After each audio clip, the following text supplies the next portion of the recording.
So I've got a question for you. Have you ever been to a store and been in the electronics area and were just kind of looking at some of the cables, like the Ethernet cables and stuff like that, and wondered what's the difference between a Cat5e and a Cat6 cable?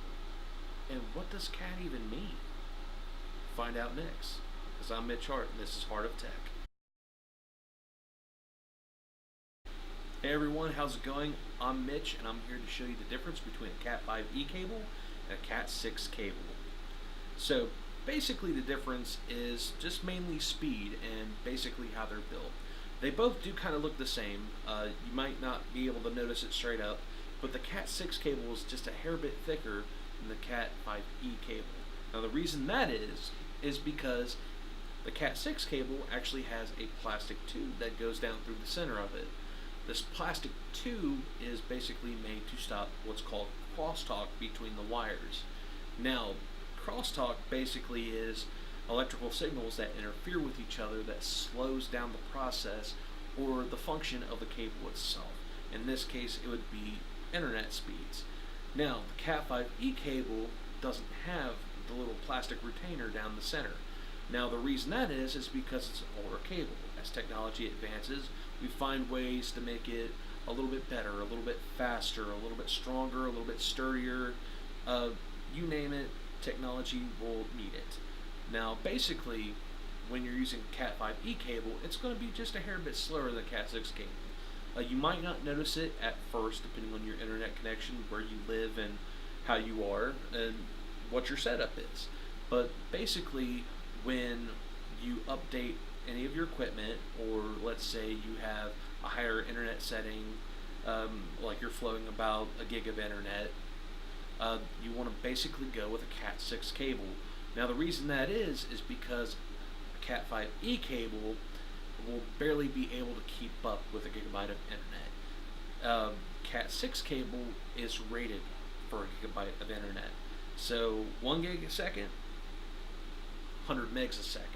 That's a huge difference. That's about 12 times more powerful than this. And the main reason is how they're basically built.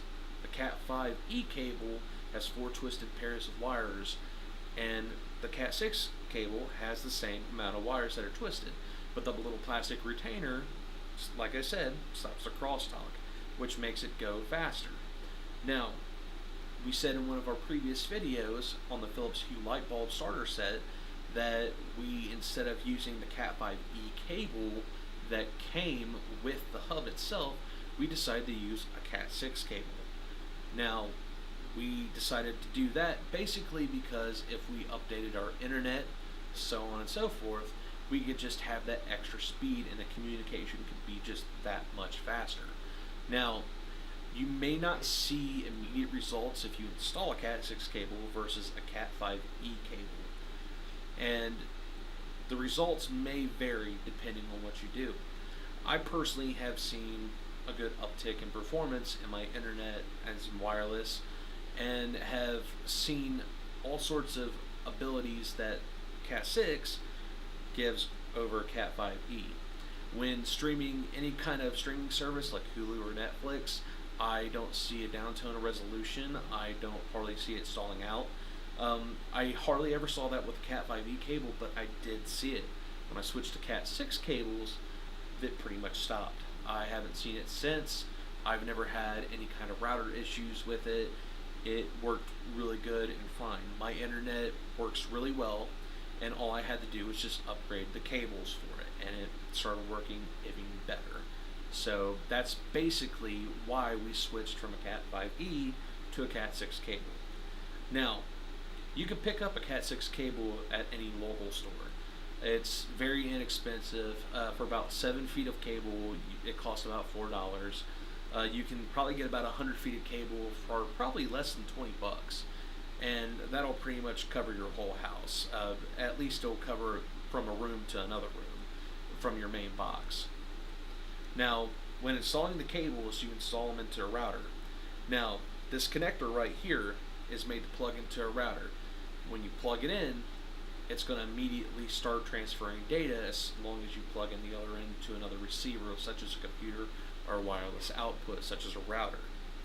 So, when you replace your Cat5e cables with Cat6 cables, it has a potential, as long as you upgrade your internet, to make sure that it can transfer like it needs to. So, since I'm making this video, I just also wanted to kind of like pimp myself out here and just let you guys know we are going to be making more videos here in the future, more reviews. We're going to be doing a lot of stuff with this channel. Mostly it's going to be tech reviews that are going to be very simple. I, in and of myself, I'm educated. I'm not tech educated though. I just wanted to put that disclaimer out there. All this stuff that I'm teaching you guys is something that I've learned on my own and that I've had trial and error with, and I've just been lucky enough to make stuff work and make it to work the right way. Now, that doesn't mean that I don't know what I'm doing. I do know what I'm doing. I've set up all my wireless internet. I've programmed all my home automation stuff on my own. I figured out all the apps and everything, all the commands myself. I used minimal help. I just basically read guides through books and learned how to do all this stuff. So if I can do it, you can do it. And that's the basis of this channel, is we want to make sure that we give tech tips that are more simple things. Just to kind of put that out there, my dad is from a generation where he sees technology as a means to get further ahead. He loves technology. He loves 4K TVs. He loves his laptop. He gets a new updated iPad every other year. He just loves it. My mom, on the other hand, is the kind of person that if it doesn't work the way she thinks it's supposed to work, it's broke, and it might as well just be junk. My reason for this channel is basically to get people past that. If it doesn't work right, all you need to do is just seek a little bit of help to make it work right. And hopefully we can do that with this channel and help everyone out like we need to. I know personally I've helped a couple people out, just kind of making sure that all their stuff's up to speed and making sure that like their home automation works, making sure they understand what communicates with what, using smart hubs and using connections like Ethernet cables. And I just wanted to put that out there and let you guys know, I'm here to help. I want to help you guys out the best way I can. So with Rusty and I, we are going to do our best to make sure we give you tech tips and basic reviews of products on an easy level. And we're going to help with terminology, and we're going to make sure that we do our best to help you out. If you're not tech savvy, we can help you be. Alright guys, if you like what you just saw, go ahead and hit subscribe and go ahead and hit that bell notification so you can get alerted for all future Heart of Tech videos. Also, feel free to stalk us on Facebook at Heart of Tech. Thank you guys, and have a great day.